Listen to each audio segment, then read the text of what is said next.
Hare Krishna.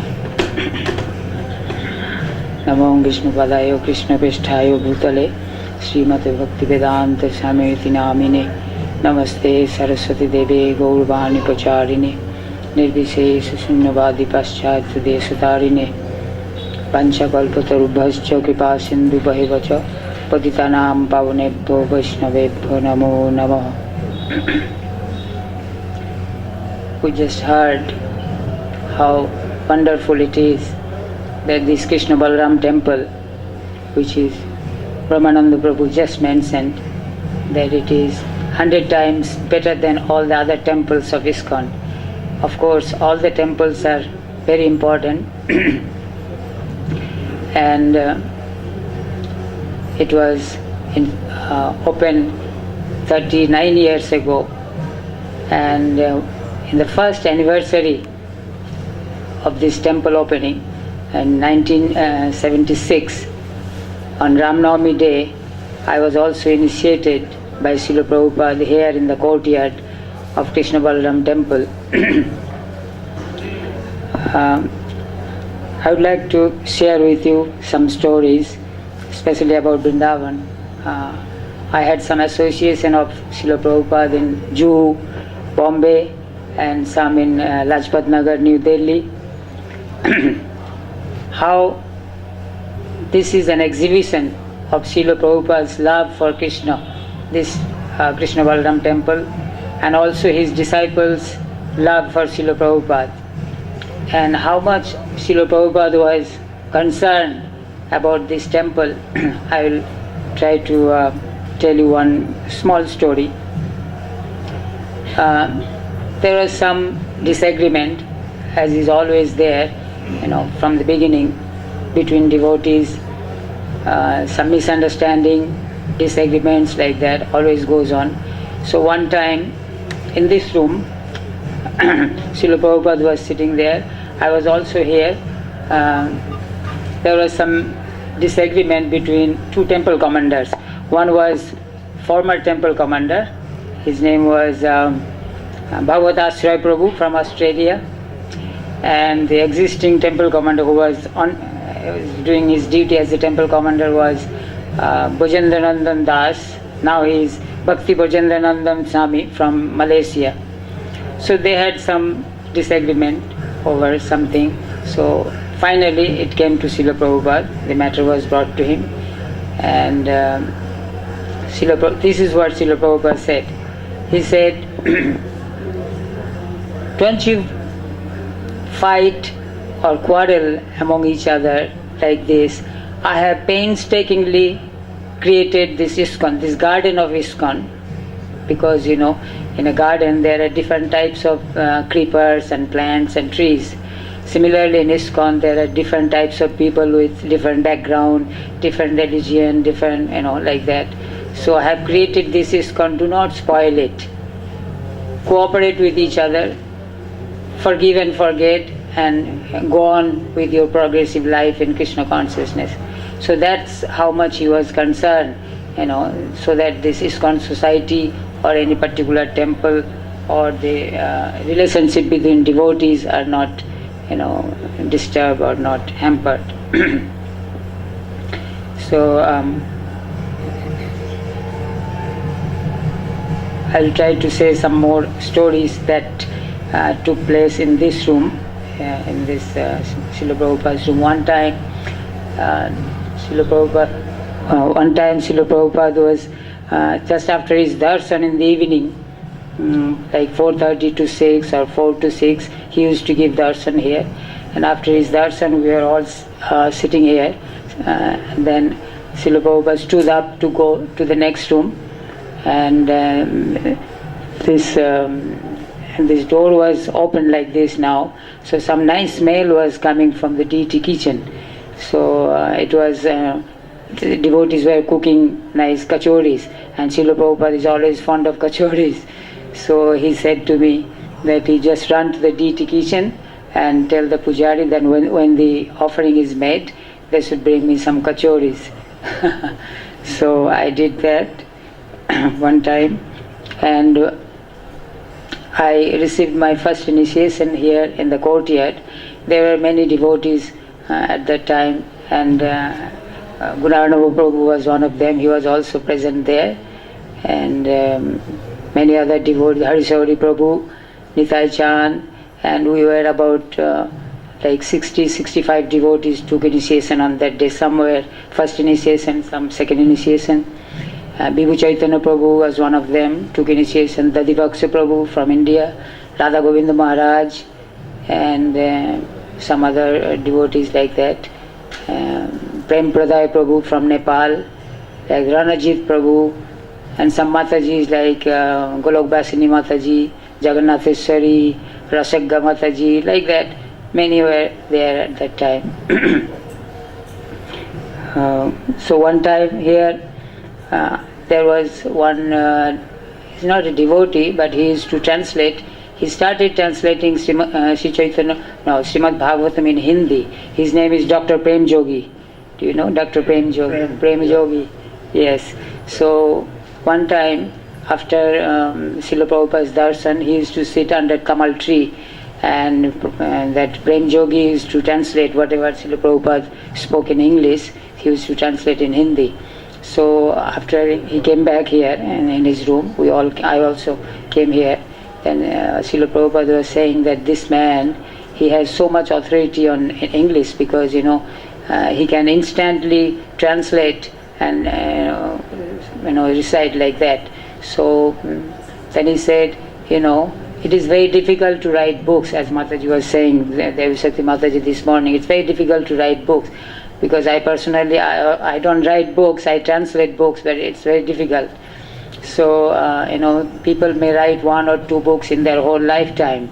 But, I have translated, Srila Prabhupada is saying, I have translated more than 35 books. At that time, in 1975 or 76, he was saying, I have translated more than 35 books. And it's all because of, the whole credit goes to then he was sitting there, he pointed to that picture of Srila Bhakti Siddhanta Saraswati Thakur. He said, it's all credit goes to him. It's because of his causeless mercy that I was able to translate all these books. So the lesson is that whatever talent we may have, all credit, a disciple must give all credit to his spiritual master. So this was, Srila Prabhupada was saying like that. When I joined in Bombay in 1975, and then Srila Prabhupada was there at that time, and he sent me to Vrindavan. So when I came here, my first service was in the devotee kitchen under Dhir Naika from England, Dhir Naika. So he was a kitchen in charge. So I was working with him, and then I was also looking after go down. There used to be a go down underneath the guest house lobby, or where we have Bhagavad Gita class, this basement. This go down was meant for all the 3 kitchens, DT kitchen, devotee kitchen, and Srila Prabhupada's kitchen. So there was one devotee, Bengali devotee, his name is Kamal Narayan Prabhu. He used to go to the market and buy all the stuff and keep in the go down, and I used to look after that. So one afternoon, I came here for Prabhupada's darshan, and after the darshan he was asking what you are doing. I said, I'm looking after the go down. And Srila Prabhupada said, that's good service. You make sure that nothing is wasted, everything belongs to Krishna, so it must be used in Krishna's service. So you take care of that. So that instruction he gave. Another thing happened, that when I was doing this service, one day after morning breakfast, I gave the supplies to the devotee kitchen and DT kitchen, and then I locked the go down. I went to the Krishna Balaram tree, that place, to eat berry, these berries, to eat berries. But what happened was, at that time, Srila Prabhupada's cook was Arundhati Mataji, this Pradumna's wife, Arundhati. She needed some things for Srila Prabhupada's kitchen. And she looked everywhere, because everything has to be there, it was with me in the go down. So she came there, couldn't find me, and she was looking everywhere, couldn't find anywhere. So after about 1 or 1.5 hours, I came back, and then I gave the supplies to, and they severely chastised me, of course, rightly so, because I was irresponsible, and I just left like that. So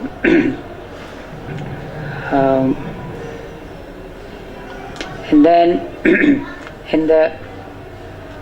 it is said in the Shastra that whenever Krishna or his pure devotee chastises someone, it's a blessing in disguise. You always get the reward at the end. So there are many stories like King Nriga and Manigrivo and the two sons of Kuvera. There are many stories like this in the Shastra. So I had the good fortune of being chastised by Prabhupada 3 times. I'll tell you in brief. One time, after Srila Prabhupada came back from his morning walk through the Chattigara road, so he was standing in front of Gaurnitai altar, for the time for opening. I was just behind him. At that time, Akshayananda Swami was the temple president of Vrindavan, so he was also there.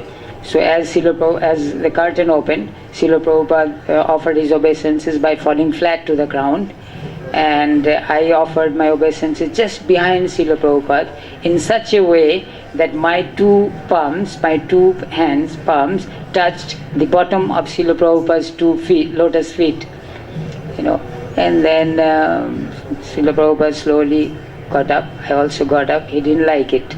He didn't like it, so he stood up and he said, "Okay, no more, don't do it again." So that was one, he was kind of upset that I should not do it like that. He said, "Don't do it again."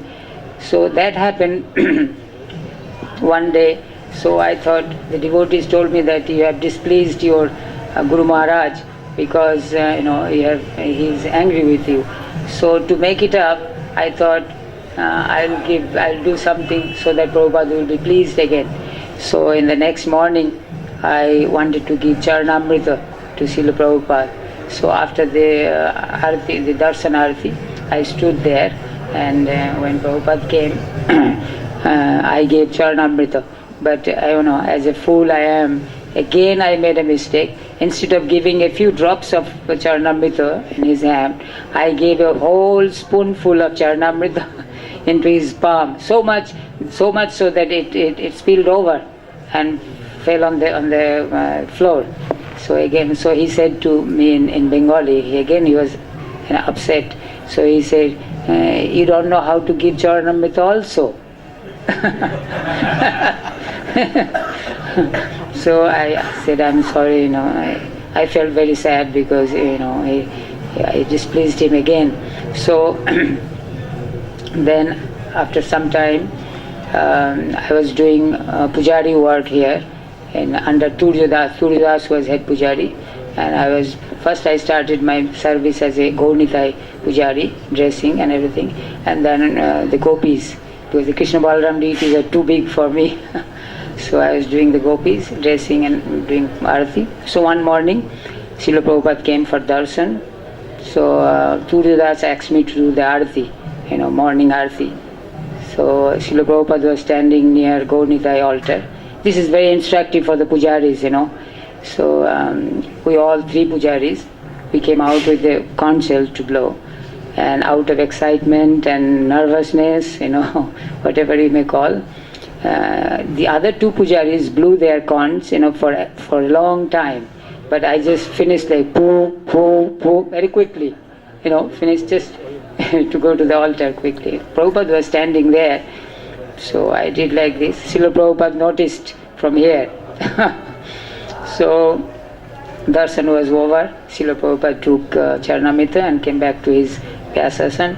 So in the meantime, I also came out from the altar, and I offered flowers to Guru Puja, and then we sat down for class, and after the class, Srila Prabhupada stood up, took his cane, and as he was going out, coming back to his quarter, I was just there, right there, in the front row, and he said to me in Bengali, he said, "You don't know how to blow conch shell." So So don't go to the pujari room anymore. Huh? You got recognition from Srila Prabhupada. Yeah, I mean, to be recognized, that is... So he said, you don't know how to blow conch shell, so don't go to the pujari room anymore. Stop your worship. Yeah. So this happened. So I said, okay, I'm sorry. So I stopped going to the pujari room. I stopped my service there. So I was feeling very sad and low and like that, So Gopal Krishna Maharaj gave me an idea. He was very kind to me all the time. He took me to Srila Prabhupada. It's not so easy to go to Prabhupada, for any time like that. But he was kind enough to take me to Srila Prabhupada a number of times. So he said, you go to Srila Prabhupada every day and you recite something, you tell him something, So he said, he recommended that Srila Prabhupada wrote one book, Bhagavad Gita in Bengali. It's called Gitar Gan. So I used to memorize, few lines from Gitar Gan, and I'll come to this room here, just here. It's in rhyme, isn't it? Yeah, it's in rhyme. Yeah. So it's an actual song. Yeah, it's a song. So I will come here. Bhagavad Gita is also a song. Prabhupada was sitting here, and I would come here and sit on my knees, and with folded hands, I'll chant. Dharmakshetre Kurukhetre Hoya Akotra Dirghokami Mama Putra Pandav Sarvatra Tarpor Ki Korilo Kahoto Sanjay Dhritarashtra Jigyasaya Sandigdha Hriday Sanjay Kohilo Raja Suno Mon Dia Pandaver Sanya Sajja Sajano Dekhiya Raja Duryodhan Shigro Jonacharya Pase Jaya Bittanto Sab Kohilo Sakase. Like a name, he said, same like that.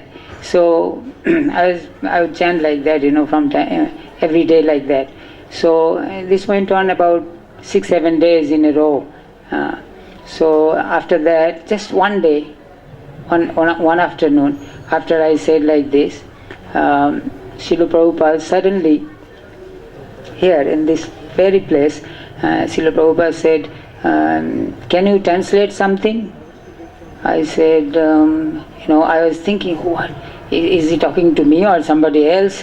Because, I come from a remote village in West Bengal, and I went to the school in a Bengali medium school, and only up to high school, 10th standard high school, and Srila Prabhupada is asking me to translate something. So before I could answer anything, Srila Prabhupada handed me one Ishopanishad, a copy of Sri Ishopanishad, and a BTG, volume 10, with the front picture of this Jagannath Rath Yatra cart in the front picture, that particular one. And he said, you translate every day and you show it to me, for correction or for, show it to me every day. So that started all of a sudden. So I used to translate whatever, half page, 1 page, 2 pages like that, and I would come and show it to him, and he would translate, he would make correction every day. So he told Gopal Krishna, he told me that after you finish, you give to Gopal Krishna, and he will, because he was the sole in charge of BBT for any publication like that. So he told me like that, and he told Gopal Krishna that you give him whatever facility he needs and let him do this service. This is important. So that's how he encouraged me, and I started my translation work like that.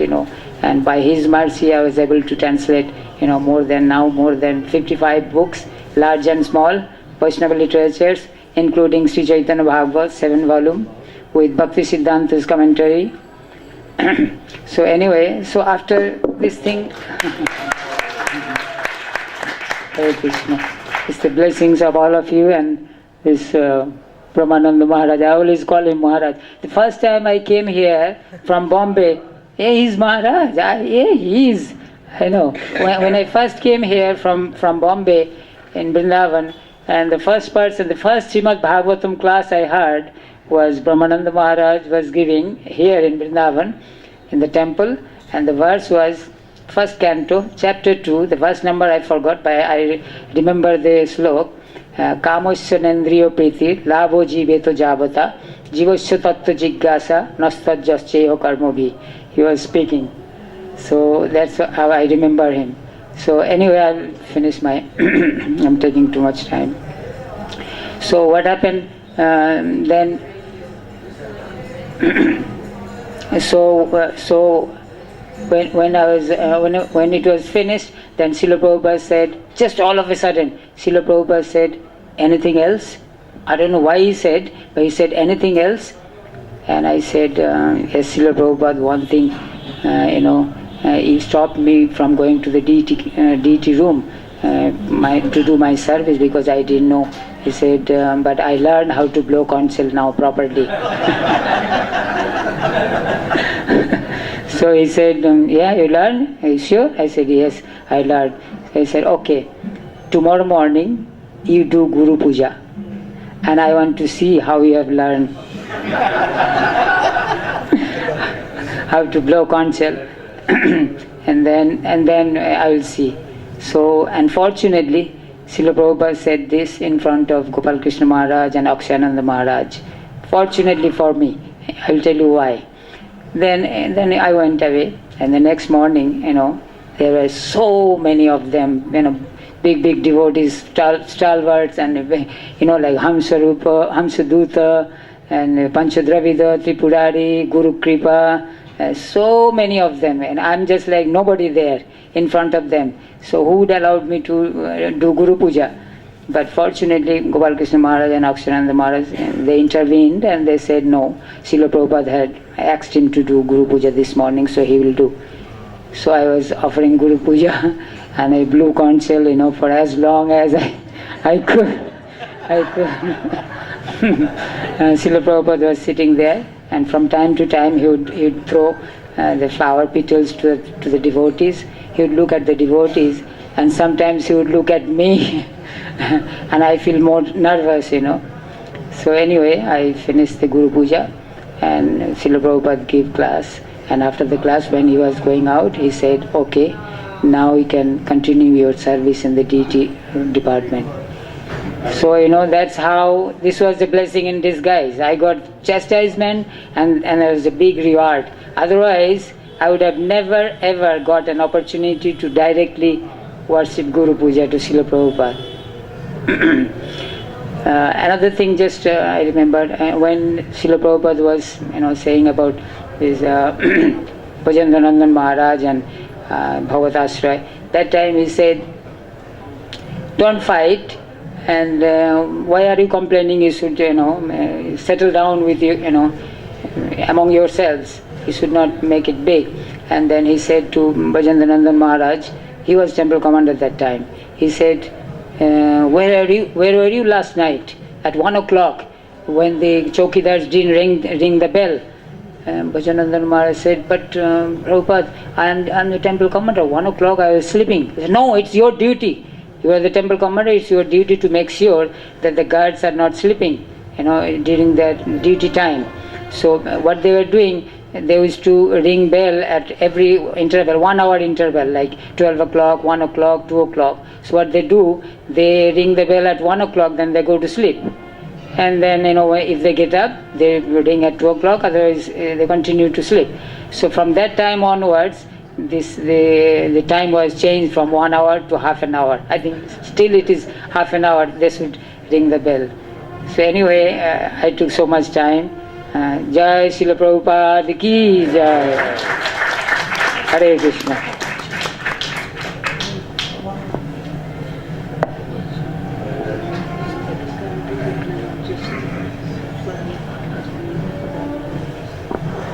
Microphone. 3 pages from the new book, that's all. And there's a lot after and a lot before. Just the 3 pages about the Vrindavan. No, both. Both of that plus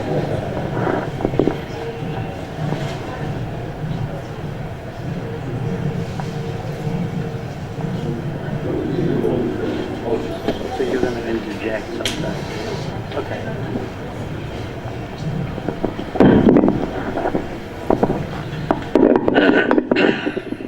Not too close. Prabhupada, I can't see. Prabhupada had already decided that the temple would be called the Sri Krishna Balaram Temple, but no one knew yet what he would name the Radha Krishna deities. Who's writing this? This is just 3 pages for the book that I've written that come out next year.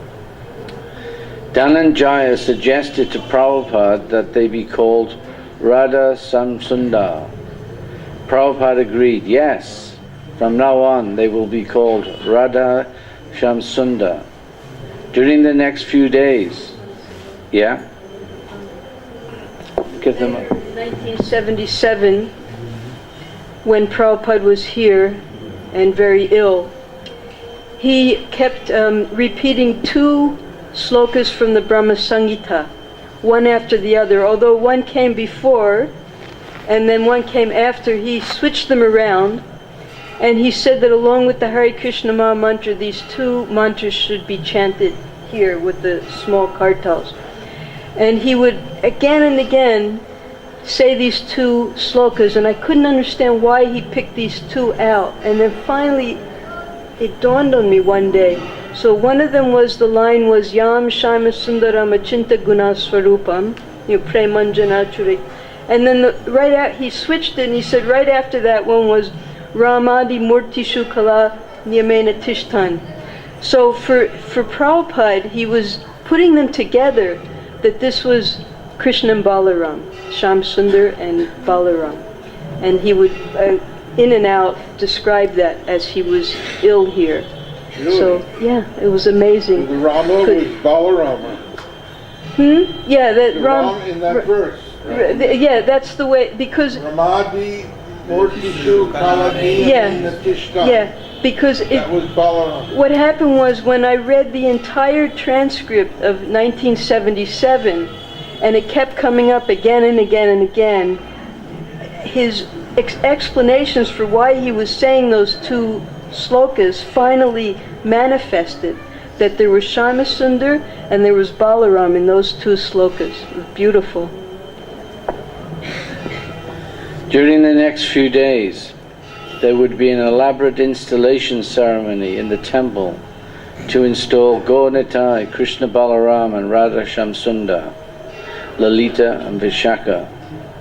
Local brahmanas and also brahmanas from South India arrived to perform rituals.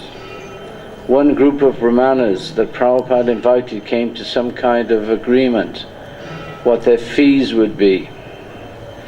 Then Prabhupada very cleverly asked them to take prasadam, but they wouldn't accept food from the devotees. Prabhupada then decided this group of brahmanas should not perform the yajna because they wouldn't take prasadam.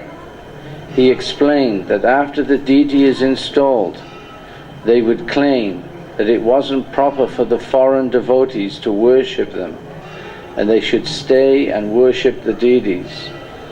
In that way, they would take possession of the deity worship. That was always the acid test. And the ensuing donations. Prasadam. And he used to do that especially with his godbrothers. Yeah. When they would come. Yeah. They would say, all right, now take prasadam. Yeah. And they say, oh, no, we no. And then some of them would take the prasadam and said, all right, we'll take it later. And then we were watching them outside, and they threw it away. Oh dear God. Terrible. They didn't want to be contaminated. Demoniac mentality. You know that story, one of Prabhupada's godbrothers was like that. I won't mention his name. And he wouldn't accept the prasadam. But a couple of years later, he wrote to Srila Prabhupada. He wanted money. Yeah, saying that you're so successful, can you please send some money? And then Prabhupada said, I'm sure you wouldn't want that money because it's been collected and handled by the militias, so I'm sure you wouldn't want it.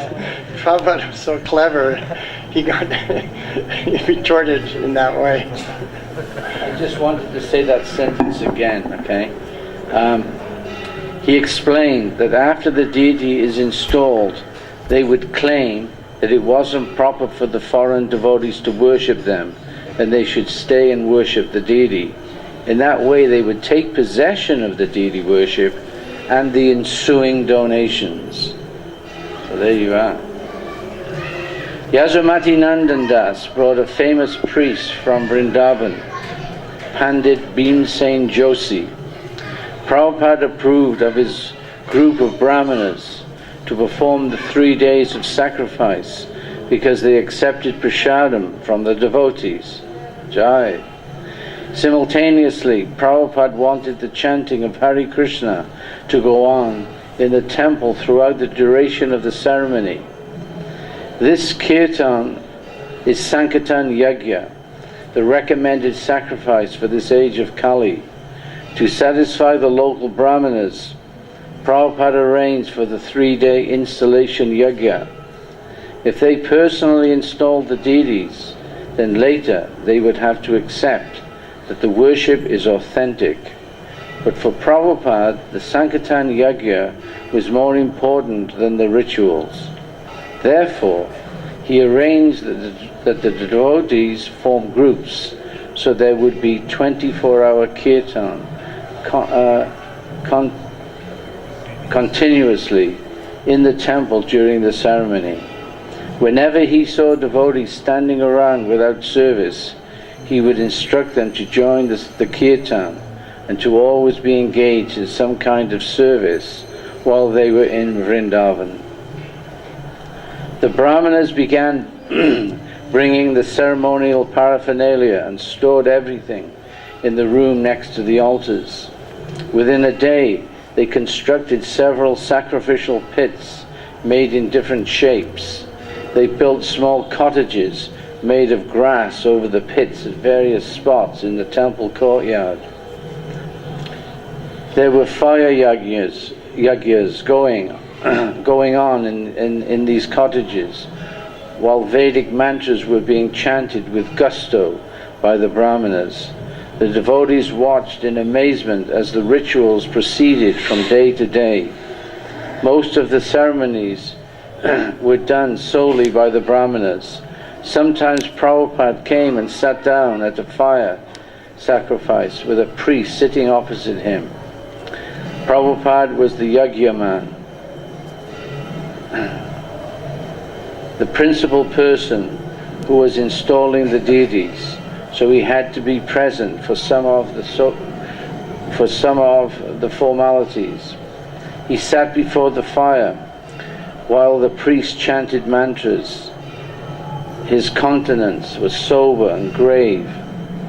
The officiating brahmanas would pick up offerings of rice, water, flowers and other items and touch Prabhupada's hand with each item and then put them down or throw them into the fire. Prabhupada patiently cooperated and went through the motions required for the rituals. Yeah. A lot of the pictures you were there sitting next to Prabhupada or sitting behind him. You remember all of this? Prabhupada was just tolerating. I was Because saying it wasn't preaching, it wasn't Krishna consciousness, but he tolerated. Meanwhile, the devotees continued joyfully chant Hare Krishna Kirtan nearby.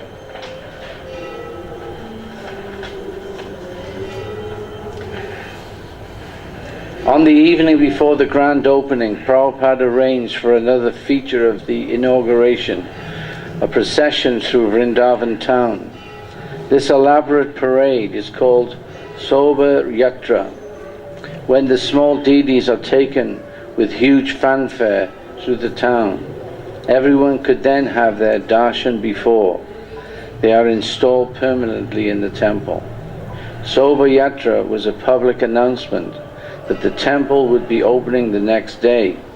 Simultaneously, it was an open invitation to all the local residents to come to the temple tomorrow when the deities would enter their new temple premises. Of course, everyone in Vrindavan already knew about the temple opening. Invitations had been profusely distributed to dignitaries and to the general public. Now the Sobhayatra would make it known to one and all that the temple would certainly be opening the next day, and everyone was invited to attend. Guru Das made arrangements for the procession. He wanted 2 elephants to lead the parade. The elephant owner told him, "Well, you either have to take 1 or 4 elephants." So there were 4 decorated elephants at the front of the parade. Next there was a herd of fat, healthy cows and a bull. Wow, fat and healthy. Their horns had been decorated nicely, and some of them even had jari crowns tied on their heads. The cowherd boys who came along with the cows kept them moving during the parade. All of the noise and excitement made the cows a bit nervous, so the cowherd boys had to carefully keep them all together at the front of the procession. There were brass bands playing bhajana music, varieties of drums and musical instruments, several kirtan parties, and hundreds of devotees chanting and dancing. Some of the devotees held flags on long bamboo poles. Others had fans that they used to fan Prabhupada and the deities. A decorated umbrella was held over Prabhupada's head to protect him from the hot sunshine. There was an impressive rath cart to carry the Utsava Vigraha deities of Radha Shamsundar on the parade. Prabhupada was supposed to sit on the rath, but he decided to walk during the parade. Local residents joined the devotees as the procession moved regally from the temple to Raman Reti down Chatikara Road towards the center of Vrindavan town. People came out of their homes and the businesses offering him water, flowers, and similar gifts. Other people tried to come and touch Prabhupada's feet. To prevent a stampede, some of the devotees made a human chain around Prabhupada so he wouldn't be crushed by the rush of people trying to approach him. The devotees locked arms on either side of Prabhupada and surrounded him. At times the circle of devotees, there's a whole operation going on here. Tolerate. Tolerate. Pressure.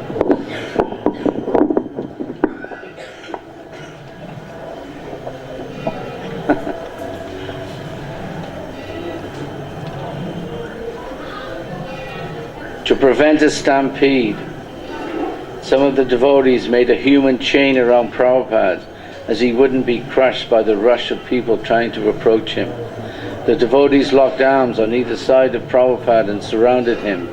At times the circle of devotees protecting Prabhupada would be farther away from him, and at times they would be closer to Prabhupada. The farther away they got from Prabhupada, it was like being in a hurricane. There was tumult everywhere. As they came closer to Prabhupada, the atmosphere became calmer. When they were next to Prabhupada, it was like being in the eye of a hurricane. It was so calm and serene. Prabhupada was emanating ecstasy. It was a stark realization of the consciousness that Prabhupada had.